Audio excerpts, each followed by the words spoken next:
রোকেয়া একটু double role play করে আর কি। থ্যাঙ্কস দিব হচ্ছে আমার বউকে, কারণ ও আমাকে আসলে ফ্লেক্সিবিলিটি দিছে। ব্যাচেলর পয়েন্ট সিজন 5 কেমন উপভোগ করছেন? হ্যাঁ, অনেক ভালো লাগতেছে। অনেক বড় একটা জার্নি তো, মানে সিজন 1, 2, 3, 4 দেন 5।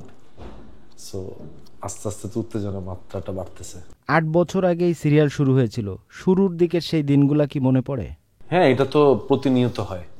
ধরেন মাঝে মাঝে হয় না যে আমি সিজন 2 এর কোনো ক্লিপ আসছে, তো ওই ওই ওই ক্লিপটা দেখলেই মনে হয় যে আমরা কিভাবে যে শুটিং করতাম, মানে অদ্ভুত একটা শুটিং করছি আমরা, ওরকম মনে হয়। তো আপনার প্রেমিকা রোকেয়া মানুষটা কেমন? রোকেয়াকে আমি দেখি ধরেন গ্রামের কোনো একটা স্নিগ্ধ কোনো একটা মেয়ে, সময়ের সাথে সাথে খুবই স্টাইলিশ, এবং বোকাশোকা একটা মেয়ে, সময়ের সাথে সাথে খুব চালাক, এরকম একটা মেয়ে আর কি। রোকেয়ার সবচেয়ে বড় সিক্রেট কি? রোকেয়ার সবচেয়ে বড় সিক্রেট হচ্ছে রোকেয়া একটু ডাবল রোল প্লে করে আর কি, এটা হচ্ছে ওর সবচেয়ে বড় সিক্রেট। কাবিলা তার বউ হিসেবে কাকে চায়, রোকেয়া নাকি ইভাকে? অবশ্যই রোকেয়া। ইভা নয় কেন? ওর কথা হচ্ছে জীবনে সব চলে গেলে যাক, বাট রোকেয়া থাকুক। আচ্ছা, মানে এটা হচ্ছে মেইন।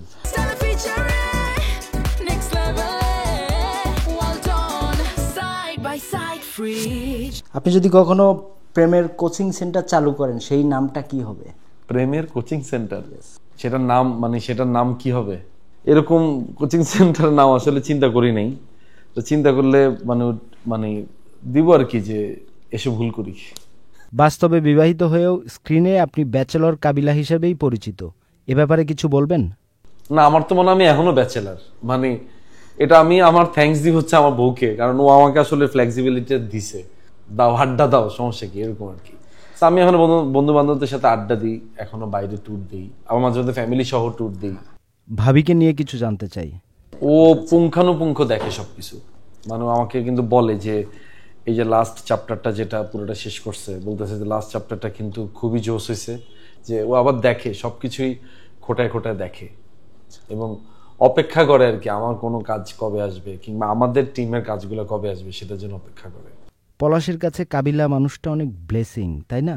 অনেক বড় একটা ব্লেসিংস এই কারণে ভাইয়া, ধরেন আমাদের এই সময় এত এত টিভি চ্যানেল, এত এত ইউটিউব চ্যানেল, এত কন্টেন্ট, এত কিছুর মাঝখানে মানুষ আসলে এই একটা চরিত্রকে মানুষ মনে রাখছে। এটা আমার কাছে অনেক বড় একটা অর্জন বলে মনে হয়। এটা অনেক বড় ব্লেসিংস। এটা এত মানুষের ভালোবাসা পাওয়াটাও তো একটা প্রেশার। মানুষের ভালোবাসা একটা জায়গায় আছে, ঠিক আছে, বাট এটা আমার মনে শরীরে কোথাও আমি আসলে ক্যারি করতে চাই না। দ্যাটস ওয়াই আমি একটু ব্রেনটা ফাঁকা রাখি আর কি। মানে এটা এক ধরনের ভাই ভালোবাসার প্রেশারও, এই প্রেশারটা আমি আসলে নিতে চাই না।